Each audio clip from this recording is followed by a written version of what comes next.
Hello friends, आप सभी का स्वागत है डीडी आनंद महाविद्यालय चैनल में। आज की इस वीडियो में हम बात करेंगे कक्षा 9 के हिंदी गद्य साहित्य के महत्वपूर्ण अति लघुत्तरीय प्रश्न के बारे में। तो चलिए फ्रेंड्स स्टार्ट करते हैं। गद्य किसे कहते हैं? तो फ्रेंड्स, जो रचना छंद के बंधन से मुक्त हो वह गद्य कहलाती है। तो चलिए अपना नेक्स्ट क्वेश्चन आंसर देख लेते हैं। गोस्वामी विट्ठलनाथ द्वारा रचित दो गद्य रचनाओं के नाम लिखिए। तो फ्रेंड्स, वो रचनाएं हैं श्रृंगार रस मंडन और दूसरा है यमुना नास्टक। तो चलिए अपना नेक्स्ट क्वेश्चन आंसर देख लेते हैं। गद्य किस प्रकार से पद्य से भिन्न है? संक्षेप में लिखिए। तो फ्रेंड्स, गद्य और पद्य की विषय वस्तु, भाषा शैली आदि में पर्याप्त अंतर है। वहीं गद्य साहित्य की विषय वस्तु प्रायः हमारी बोध वृत्ति पर आधारित होती है और पद्य की हमारी संवेदनशीलता पर। विषय अधिकांशतः वही होते हैं जिनके बारे में हम अधिक सोचते हैं।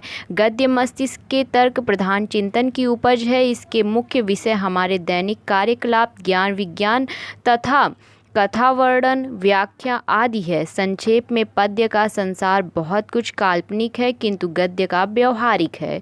तो फ्रेंड्स, आपको समझ में आ गया होगा। तो चलिए अपना नेक्स्ट क्वेश्चन आंसर देख लेते हैं। हिंदी गद्य का आविर्भाव किस शताब्दी में हुआ? तो फ्रेंड्स, हिंदी गद्य की आविर्भाव के संबंध में विद्वान एक मत नहीं है। कुछ 10वीं शताब्दी मानते हैं और कुछ 13वीं शताब्दी। राजस्थानी एवं ब्रज भाषा में हमें गद्य के प्राचीनतम प्रयोग मिलते हैं। राजस्थानी गद्य की समय सीमा 11वीं शताब्दी से 14वीं शताब्दी है तथा ब्रज भाषा गद्य की समय सीमा 14वीं शताब्दी से 16वीं शताब्दी तक मानी जाती है। माना जाता है कि 10वीं शताब्दी से 13वीं शताब्दी के मध्य में ही हिंदी गद्य का आविर्भाव हुआ था। तो चलिए अपना नेक्स्ट क्वेश्चन आंसर देख लेते हैं। गद्य की मध्यम स्थिति से क्या तात्पर्य है? तो फ्रेंड्स, ज्ञान विज्ञान, दर्शन, इतिहास आदि की अभिव्यक्ति के माध्यम से रूप में जिस भाषा का प्रयोग किया जाता है उसे गद्य की मध्यम में स्थिति कहा जाता है। तो फ्रेंड्स, चलिए अपना नेक्स्ट क्वेश्चन आंसर देख लेते हैं। हिंदी गद्य के प्राचीनतम प्रयोग किस भाषा में मिलते हैं? तो फ्रेंड्स, हिंदी गद्य के प्राचीनतम प्रयोग हमें राजस्थानी एवं ब्रज भाषा में मिलते हैं। तो चलिए अपना नेक्स्ट क्वेश्चन आंसर देखते हैं। कथा साहित्य में प्रयोग की जाने वाली सामान्य भाषा कौन सी है? तो फ्रेंड्स, वह सामान्य भाषा है खड़ी बोली। तो चलिए अपना नेक्स्ट क्वेश्चन आंसर देख लेते हैं। सृजनात्मक तथा उपयोगी गद्य की प्रमुख विधाओं के नाम लिखिए। तो फ्रेंड्स, निबंध, प्रबंध, आलोचना, उपन्यास, कहानी, जीवनी, नाटक, रेखाचित्र, संस्मरण, डायरी आदि सभी प्रचलित विधाओं से हिंदी गद्य का सृजनात्मक स्वरूप संपन्न है। उपयोगी साहित्य के अत्यंत दर्शन, इतिहास, राजनीति, शिक्षा, विज्ञान आदि सभी विषयों से संबंधित विधाएं आती हैं। तो चलिए अपना नेक्स्ट क्वेश्चन आंसर देख लेते हैं। मनुष्य अपने विचारों को तत्काल अभिव्यक्त करने के लिए भाषा के किस रूप का प्रयोग करता है? तो फ्रेंड्स, मनुष्य अपने विचारों का तत्काल अभिव्यक्त करने के लिए भाषा के गद्य रूप का प्रयोग करता है। तो चलिए अपना नेक्स्ट क्वेश्चन आंसर देख लेते हैं। मेरठ और दिल्ली के आसपास बोली जाने वाली खड़ी बोली का साहित्यिक रूप क्या कहलाता है? तो फ्रेंड्स, मेरठ और दिल्ली के आसपास बोली जाने वाली खड़ी बोली का साहित्यिक रूप शुद्ध परिनिष्ठिक रूप कहलाता है। तो चलिए अपना नेक्स्ट क्वेश्चन आंसर देख लेते हैं। राजस्थानी गद्य हमें किस प्रकार की रचनाओं में देखने को मिलता है? तो फ्रेंड्स, राजस्थानी गद्य हमें 10वीं शताब्दी के दानपत्रों, पट्टे, परवानों, टीकाओं के अनुवाद ग्रंथों के रूप में देखने को मिलता है। तो चलिए अपना नेक्स्ट क्वेश्चन आंसर देख लेते हैं।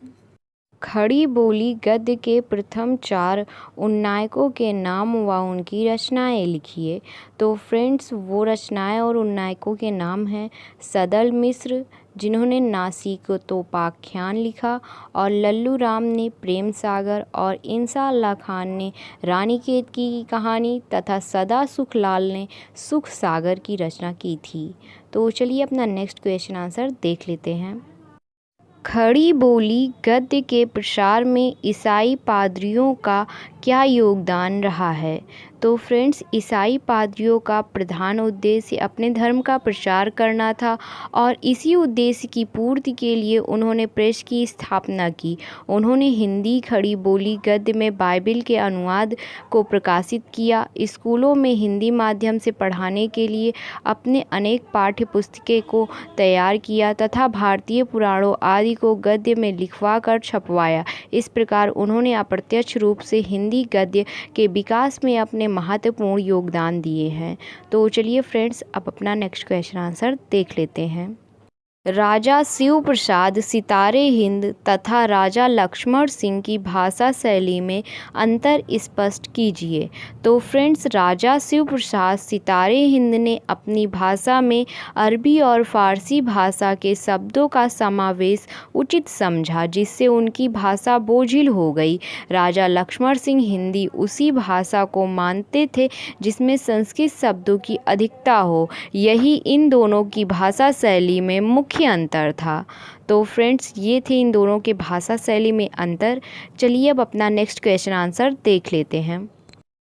आर्य समाज के आंदोलन ने हिंदी गद्य के विकास में क्या भूमिका निभाई? आर्य समाज के संस्थापक महर्षि दयानंद सरस्वती ने अपने उपदेशों का प्रचार प्रसार हिंदी भाषा में किया तथा अपने प्रसिद्ध धार्मिक ग्रंथ सत्यार्थ प्रकाश की रचना भी हिंदी भाषा में की। तो चलिए फ्रेंड्स, अब अपना नेक्स्ट क्वेश्चन आंसर देख लेते हैं। 20वीं शताब्दी में किस व्यक्ति ने हिंदी गद्य के निर्माण व प्रसार के लिए सर्वाधिक स्तुत्य कार्य किया?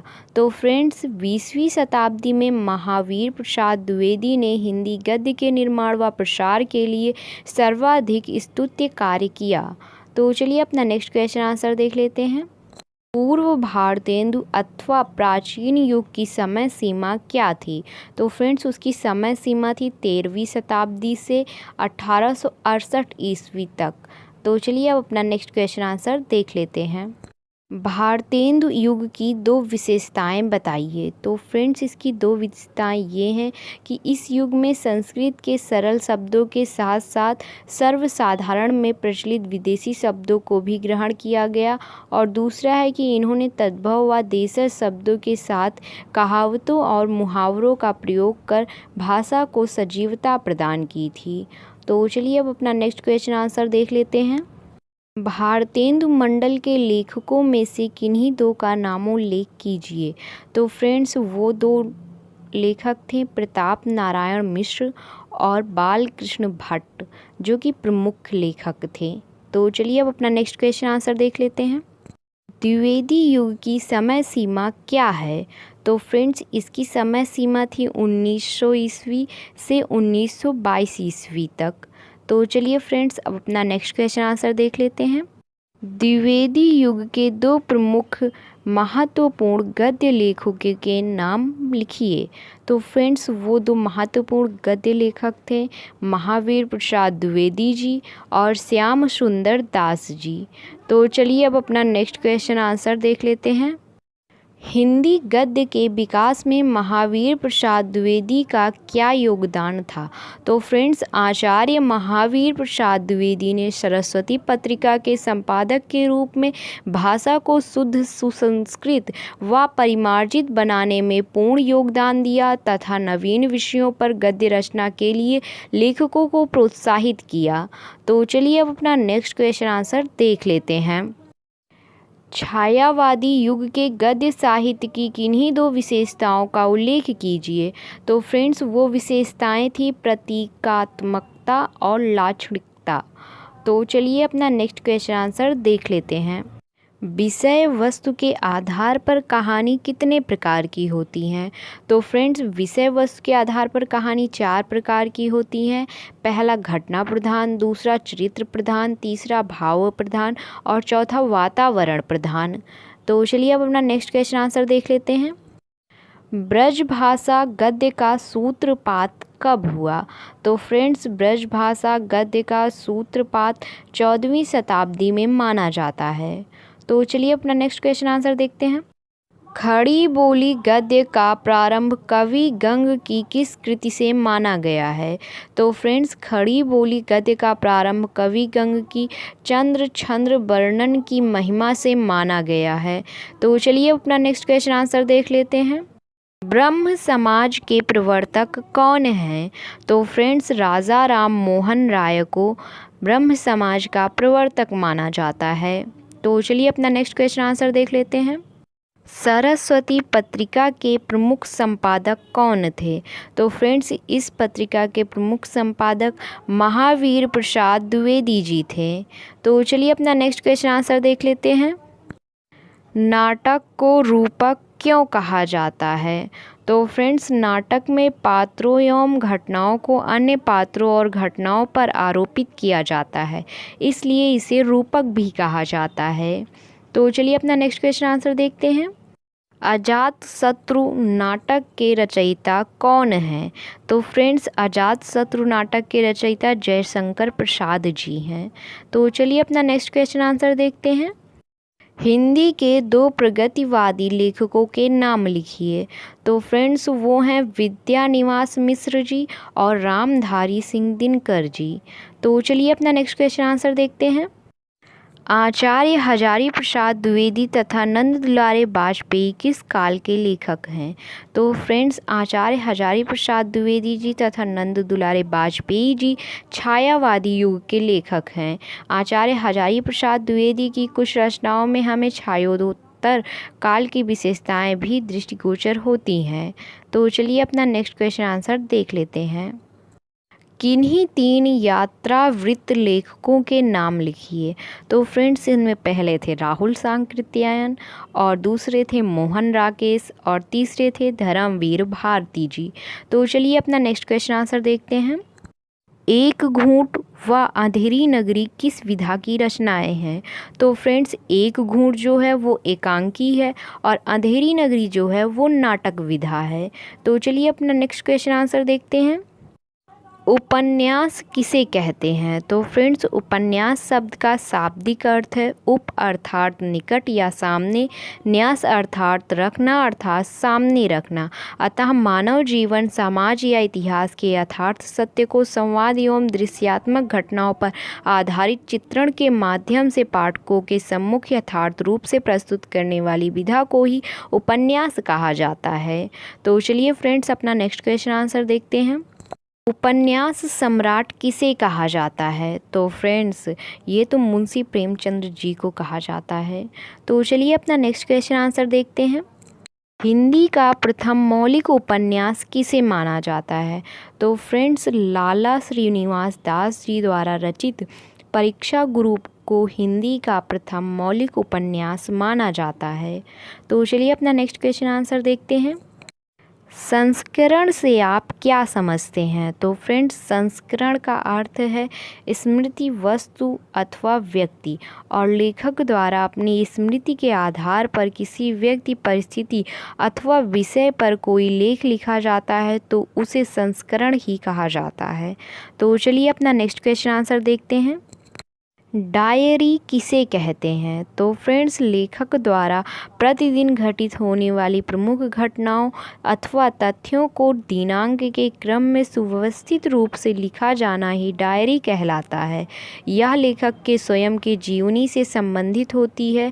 यह संक्षिप्त या विस्तृत किसी भी प्रकार की हो सकती है। तो चलिए अपना नेक्स्ट क्वेश्चन आंसर देखते हैं। सत्यार्थ प्रकाश की रचना है? तो फ्रेंड्स, सत्यार्थ प्रकाश महर्षि दयानंद सरस्वती नंद जी की रचना है। तो चलिए अपना नेक्स्ट क्वेश्चन आंसर देखते हैं। जीवनी और आत्मकथा में मूलभूत अंतर क्या है?